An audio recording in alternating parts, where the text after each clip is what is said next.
दोस्तों, स्वागत है आपका हमारे भौतिक विज्ञान के दूसरे वीडियो में, फिजिक्स के दूसरे वीडियो में, जिसमें हम आपको बताएंगे ओम का नियम क्या होता है। देखिए दोस्तों,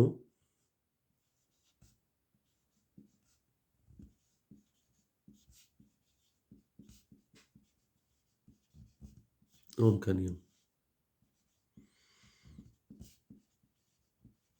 ओम्स लॉ। दोस्तों, इन्होंने बताया था,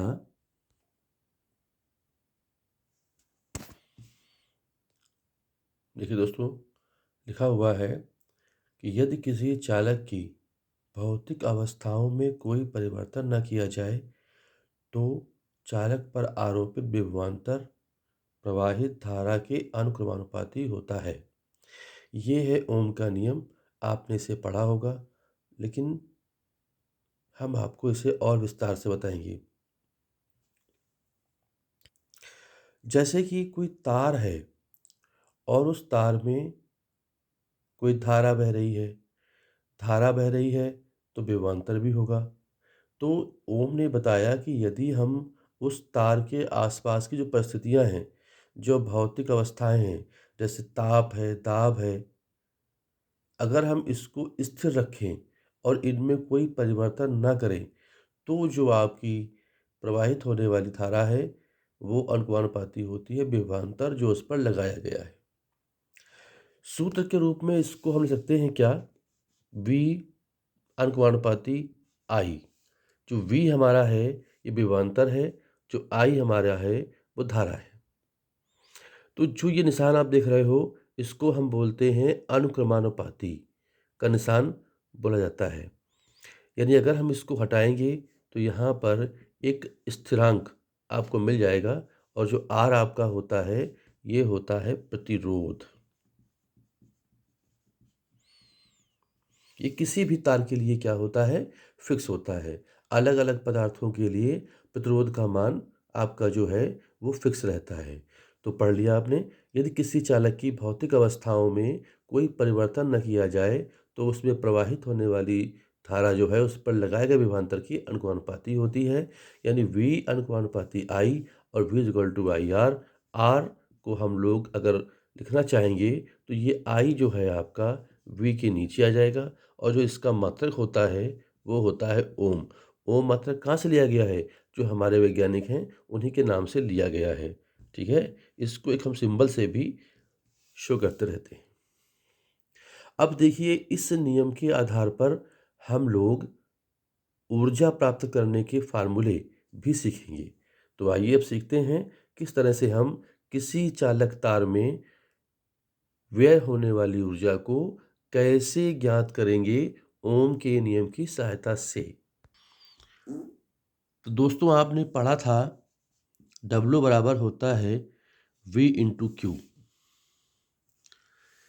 V हमारा क्या होता है? विभवांतर होता है। Q हमारा क्या होता है? आवेश होता है। तो लिख देते हैं V जो आपका है वो विभवांतर है, Q जो आपका है वो आवेश है। ठीक है। अब ओम के नियम से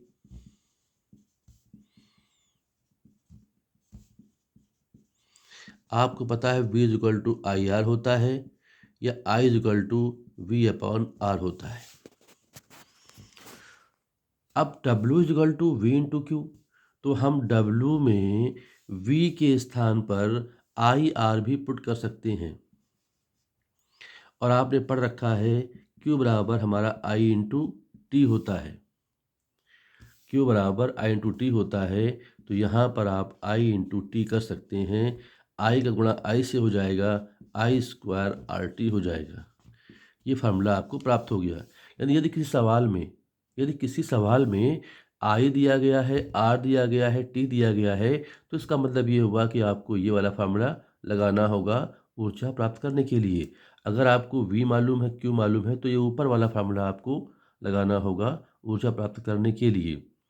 अब इसी प्रकार अगर हम W बराबर V और Q के स्थान, यहाँ जो Q लिखा हुआ है इसको कर देते हैं v इंटू आई इंटू टी, और हम आई के स्थान पर इस फार्मूले को पुट करते हैं तो होता है हमारा क्या, v अपॉन आर।